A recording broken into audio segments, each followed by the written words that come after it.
On June 11, 1776, the Continental Congress did something quieter than a battlefield charge and more consequential than most battlefield victories.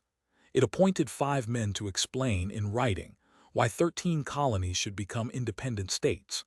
Thomas Jefferson, John Adams, Benjamin Franklin, Roger Sherman, and Robert R. Livingston became the Committee of 5.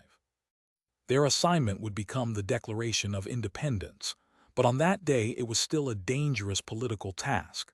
Turn a break with the British Empire into a document Congress could debate, revise, defend, and publish. The appointment came in a tense sequence, not in a burst of patriotic certainty. 4 days earlier, Richard Henry Lee of Virginia had introduced a resolution declaring that the colonies were, and of right ought to be, free and independent states. Congress postponed a final decision because not every delegation was ready. Some needed instructions from home. Some feared that a formal declaration could split fragile colonial unity. Yet if independence was coming, Congress needed words ready for the moment when the vote arrived. That is why the Committee of 5 matters. It reminds us that revolutions are not only crowds, battles, and slogans.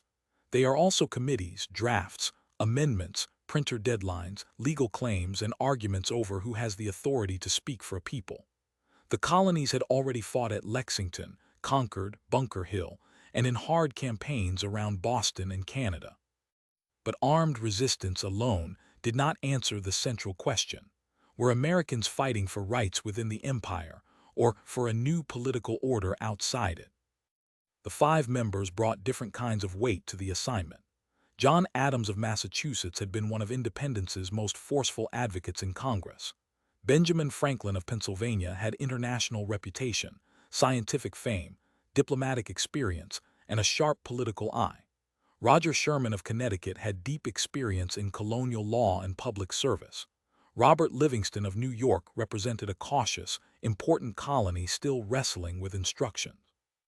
Thomas Jefferson of Virginia was younger than Franklin or Adams, but already respected for his pen and for the political language he could shape. Jefferson became the principal drafter. Later memory sometimes makes that sound like a solitary genius moment, one man alone with a quill creating the American creed. The reality was more institutional and more interesting. Jefferson drafted because the committee and Congress needed a text. Adams later said Jefferson had a reputation for writing, came from Virginia, and could help broaden support beyond New England. Jefferson wrote within a world of existing arguments about natural rights, consent, empire, charters, and colonial grievances. The first draft did not remain untouched. Adams and Franklin reviewed it with Jefferson. The committee made changes before sending it to Congress. Then Congress made more. Some edits sharpened the case. Some removed phrases that delegates thought too risky, too distracting, or too controversial. Most famously, Congress struck Jefferson's extended condemnation of the slave trade, a reminder that the Declaration's language of liberty emerged from a political coalition deeply compromised by slavery. The document's structure was strategic. It opened with a broad claim: when one people dissolves political bands with another, respect for the opinions of mankind requires an explanation. It then stated principles about equality, rights, consent, and the right to alter or abolish destructive government. After that came a long indictment of King George III. The point was not only philosophy. The Declaration had to persuade Americans, foreign powers, and future readers that independence was justified by repeated abuses, not by a temporary outburst. The timing moved quickly. Congress debated independence while the British war machine threatened New York. On July 2nd, Congress approved the resolution for independence. John Adams thought that day might be celebrated by future generations. On July 4th, Congress adopted the revised Declaration. Printing and public readings carried the text outward. In Philadelphia, New York, town greens, churches, taverns, and militia camps, words became a public act of allegiance and defiance. For the men who approved it, the Declaration was not a museum object. It was evidence that could be used against them if the revolution failed. Treason was not an abstract word. The British Empire had armies, ships, officials, loyalists, and the legal power to punish rebellion.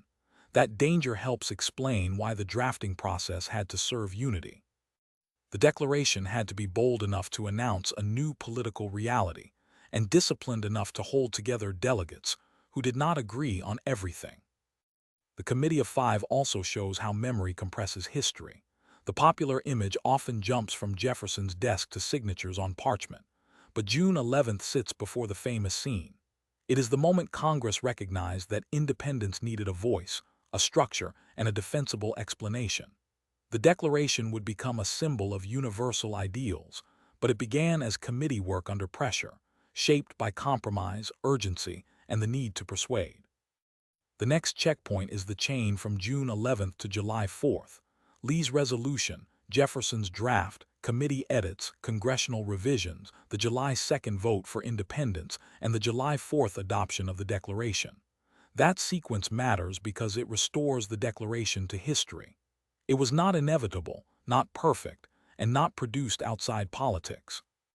It was a revolutionary argument written by 5 appointed men, revised by Congress, printed for a war, and later claimed by generations still debating what its promises require.